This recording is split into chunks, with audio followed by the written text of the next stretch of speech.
welcome to this morning's talk from Pontus Mellin. Who's gonna introduce the ReadSpeaker plugin for Wwise. Pontus? That's right. Thank you very much. All right, very excited being here today. So this will be our first look at our upcoming plugin for Wwise to enable text-to-speech through Wwise in the audio interface as well in the game runtime. So the title of my talk is How to Voice Dynamic Content Using On-Device Text-to-Speech through Wwise. And I'm Pontus. I'm a product manager at ReadSpeaker. So yeah, let's jump right into it. So I'll start up with just presenting who we are at ReadSpeaker shortly before I dive into the deep dive in Wwise. So ReadSpeaker was founded in 1999, so we've been around for 25 years at this point. We have been focusing on text-to-speech primarily. We have also a strong background within accessibility, within the web and education as well. We worked in the automotive industry. And yeah, we have a global footprint, strong financial assets, and right now we're about more than 200 colleagues across the globe. So yeah, we have established markets pretty much all across the world. We have offices all across the world as well. So I'm based in Sweden, Uppsala, myself. So I traveled a long way here. And yeah, we have R&D centers in Uppsala as well as in Korea and the Netherlands as well. So here are some of the partners we have worked with in the past. Just a quick look. Right, so let's dive into the technology. So what ReadSpeaker provides is an on-device text-to-speech SDK. And what that means is that you can use text-to-speech entirely offline. There's no network connection needed. All of the processing happens on the device itself. We also have the Wwise plugin, which is in development for summer 2024. And that's, of course, what we'll be focusing on for the rest of this presentation. We have ported our SDK to all the different consoles as well. So it's fully supported on PlayStation 5, PlayStation 4, Xbox, Nintendo Switch. You can deploy to mobile as well for Android and iOS. And also wanted to give a quick shout out to our plugins for Unity and Unreal Engine. All right, so now that we got that out of the way, I figured we'd do a quick live demo showcasing how you can work with the plugin for Wwise. So let me just quickly jump out of the presentation here and jump straight into Wwise. Right, so the first thing we'll do is we'll create a new audio. So we can go in here and we can create a sound voice. I would call it TTS voice. All right, so we're a source plugin, which means that we generate the audio on demand. So we can go in here, add source, and then we can add our ReadSpeaker TTS source over here. All right, so once we've done that, we can go in. You see we have a couple of settings here. So you can see that you can adjust the volume, the pitch, and the speed of the voice. We also have a selection of different voices, which you can choose from. So in this particular demo, I have installed a couple of American and one British voice. So to start out with Silicon Sophie here. Then we also need to put in a license. So I'll just quickly grab that from here. We go back here. All right. So now we're free to enter whatever we wanted to say here. So we can just do hello. My name is Sophie. And we can try to play it. Hello, my name is Sophie. And we can try adjusting the speed and the pitch a bit. So I think we'll tune them down just a little bit. We can try again. Hello, my name is Sophie. So you can see, you can customize how the speech output will sound using these parameters. These also support RTPCs, so you can adjust this in the game runtime. And yeah, we can try listening to some different voices here. So we can try out our British English voice as well. There we go. Let's play it. Hello, my name is Sophie. All right. So we'll change it to Adam. Hello, my name is Adam. And let's try one last voice. We can do Molly. So this is our sort of childlike voice. It's very soft. We can try. Go ahead and change the text real quick as well. Hello, my name is Molly. Yeah, so we actually have more than 110 different voices in over 40 languages, which we plan to adding to this as well. So all of the major languages are supported. So if you plan on localizing your game, that should be entirely fine. We cover all of the major languages, as I said. Right, so now that we've done this, I want to show you how you can use this in the game runtime. And the way we do that is we're going to set up some events. We're going to set up the RTPC parameters. We're going to export it to a soundbank and then run it in the game simulator. Right, so first of all, we'll go to events. So I actually created an empty event to prepare for this. So in this event, we'll go ahead and just add a play action, and then we'll just tell it to, whenever this event is fired, we'll go ahead and play the TTS voice audio. All right, so we can try it out. Hello, my name is Molly. Okay, so it still works. That's great. Now we'll go back and we'll set up the RTPCs for the volume, the pitch, and the speed. So to do that, we will just go in here real quick. Pitch, speed, volume. I pre-created some game parameters here as well, so we'll just use those. So setting it up. All right, and then I just adjust these curves real quick.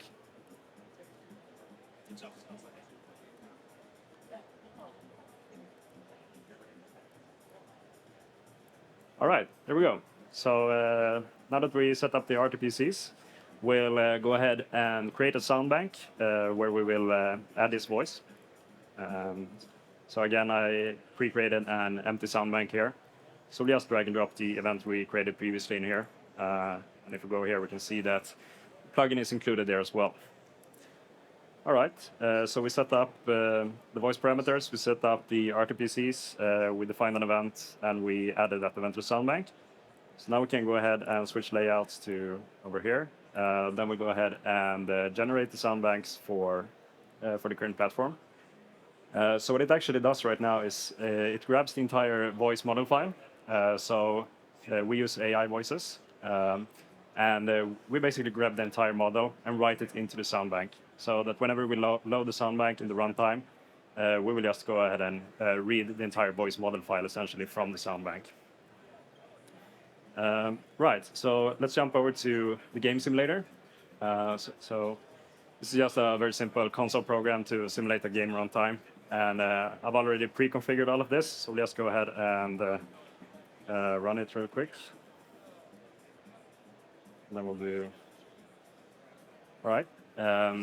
So now we can enter a volume. So let's do 50, 20% pitch, 20% speed. Hello, my name is Molly. And you can hear it says the text that we defined in the authoring interface. And what you can also do is, of course, this works with all of the regular effects that you would expect from Wwise. So we just, for fun, we can go in and try adding whatever effects. So personally, I think, what should we do here? Let's do some reverb, I guess. So it can be in a cathedral. So let's listen to how this sounds. Okay, so that sounds a little bit crazy. So I'll do something else. Let's try. Hello, my name is Molly. Okay, so it was a bit difficult to hear. So let's just go back to adding maybe a little bit of softer reverb. Let's do, I like this. And we can go ahead and go back here. We can change the text. So, yeah.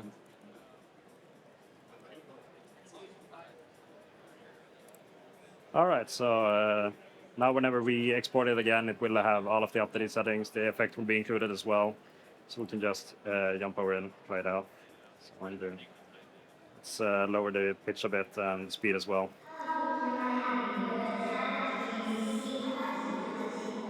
All right, so it's really difficult to hear what she's saying with all the reverb that we added.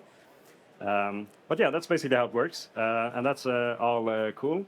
But of course, we want to utilize the full power of our text-to-speech SDK, which is fully integrated into Wise. So let me jump back into the presentation and show you what more you can do with this. So let's see. I'll quickly go over here. All right, then we'll skip back to where we were. Right. Yeah. So as I explained earlier, when you're in the authoring interface, you set up the parameters and you select which voice model to use. Whenever you generate the sound bank, this is all written into the sound bank itself. In the runtime, whenever we load the sound bank, we grab the entire voice model file and we grab all of the parameters, which of course also support RTPCs. But then let's say you wanted to do something like integrating this with a multiplayer online chat where you want to have the text from whatever the player enters, you want it to be read out loud. What you can do is use this Wise function, send plugin custom game data, which allows you to send data into the plugin. So in our case, we can send any given text string, and basically the plugin will fetch that from the runtime and use that instead of the text that you defined in the authoring interface. And once we feed the voice model, the text, and the parameters into the plugin, these all will be used to perform the synthesis in runtime. So here's just a quick example of how you would do that. So this is pseudocode, but you would, as you see, first thing you need to do is load the bank. Then you can define what text string you want. So here I just have a static string, but you could, of course, this text could come from anywhere. As I said, from a multiplayer, online chat, player input. If you have AI-generated dialogue, you can pipe that text into here as well. You can hook it up to whenever you are focusing a UI element within the game to read that text. If you want to implement UI narration for accessibility, for example, then you just use this send plugin custom game data function, which will send the text into the plugin. And then whenever we fire off the event, as we defined previously in the authoring tool, it will use whatever text you sent here. So you can have any dynamic text you want, essentially, with this. Yeah, so now I wanted to talk a little bit about our voice technology and sort of how we are iterating and progressing and continuously working on improving our voice engines. So here we have, you can see that the original version, which we started out with in 2022, we call it the N22 voice. Performance was okay, but the voice quality wasn't really exceptional. So what we then did was, when we iterated on this, we focused first on improving the speed and reducing the footprint size of the voice engine. So that ended up in the next version, which is the 3.12.9 one. Then in the next iteration, we felt like we have really good performance, we have really good speed. Now we want to really make sure to improve the quality of the output. So we went ahead and did another update which enhanced the quality. It actually reduced the performance. We felt that this was okay, since the enhanced quality was so much better than what we had previously. And once we came to that quality, we felt that, again, we need to optimize it, reduce the footprint size, as well as increasing the performance, improving the performance, I should say. So actually, where we are at right now, with the latest update, we made a really big breakthrough, where we both enhanced the quality and improved the performance, actually threefold to what we had before. So the numbers you see on this row right here indicates how many times faster than real time we can synthesize the speech. So we actually went from 15 times real time to 54 times real time with this update, while also improving the voice quality. So this version is still under development. We're planning to bring this into the Wise plugin as well, to really make sure you get the most optimized, best performance possible, while also retaining good quality of the voice. We can also do custom voices. So ReadSpeaker has a very well-defined pipeline for working with voice actors to do the recordings, train the models, and then basically packaging it into something that you can import directly into your game. We can also provide help with scouting and coaching.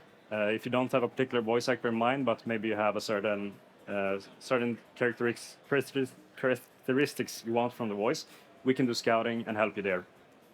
And if you already have a voice actor in mind, we are very happy to work with them to produce the recordings we need to then train our models. I also want to quickly mention that all of our off-the-shelf voices use voice data that we have collected from voice actors, which we have fully covered agreements with.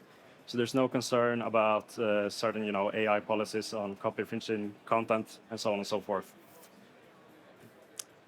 So when we're talking about custom voices, we're looking at about 8 weeks delivery time from the point when the recordings begin.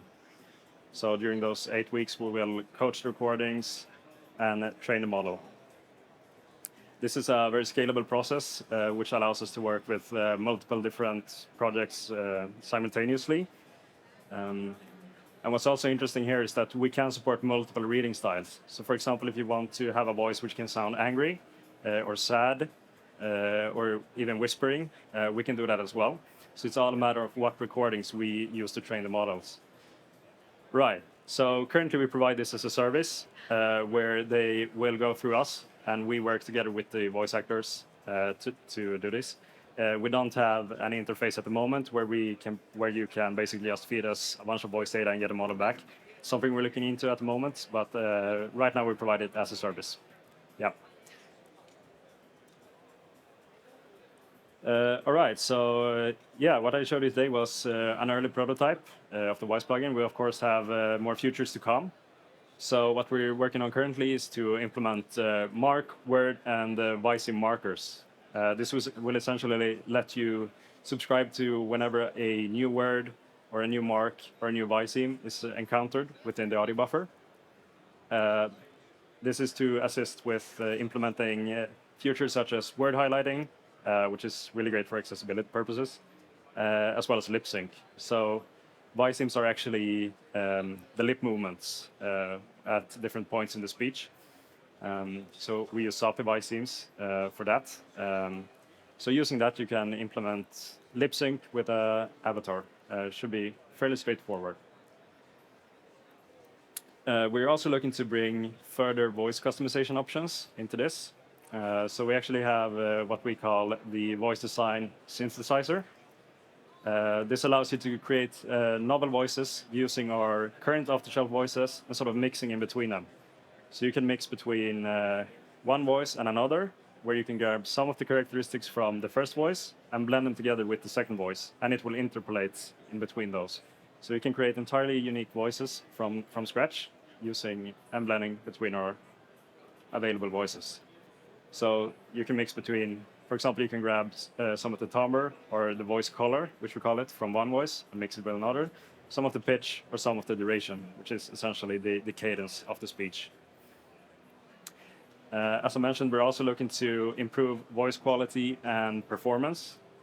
So this will use the latest technology developed by our R&D team. They are constantly working on improving voice quality and also keeping this very well optimized for it to be able to run on the device. So some of our customer stories we worked with on The Last of Us Part 2, which integrated our voices. We also have a couple of different indie games which have utilized our technology. Stories of Blossom and Acolyte being two examples which are available right now. We were also in Hello Kitty's World, actually. So, and then of course we are available in. We have multiple different ongoing projects which I can't really talk about right now because they're still under development. Right, so I figured I'll give you a bit more background on the voice technology as well.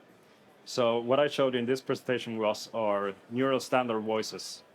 So the neural standard voices are essentially the top of the quality when we're talking about running on the device. This uses neural synthesis with a neural vocoder as well. So the computing power is, you could have lower computing power if you were to use different technology, but I still think the computing power, especially with this latest upgrade that we're bringing, is still really manageable. It has a small footprint size and also very short development time. And when I say short development time, I'm essentially talking about how much data we need to train the model. So for each of these neural standard voices, we're looking at about 3 to 8 hours of voice data to train this model. Then we have the neural light engines as well. So this is usually what we leverage on consoles such as the Nintendo Switch or mobile devices, where you're a bit more constrained on the hardware resources available. So it has a smaller footprint, lower computing power. The development time is about equal to what you can expect from the neural standard voices. The quality is a bit degraded because of the more sort of lightweight technology that we're using here. We also have what we call our standard voices. So this uses an entirely different technology, which is not AI-based. So essentially what this technology uses is it concatenates different parts of the speech. So you have short clips of different phonemes, for example, and then we just cut them together. This is very low computing power, so it's lightning fast. The footprint is bigger because we need to have all of these different sort of voice clips that we then concatenate. And the development time is also much longer because we need essentially a lot more recording than what we would need when we train our AI-based models.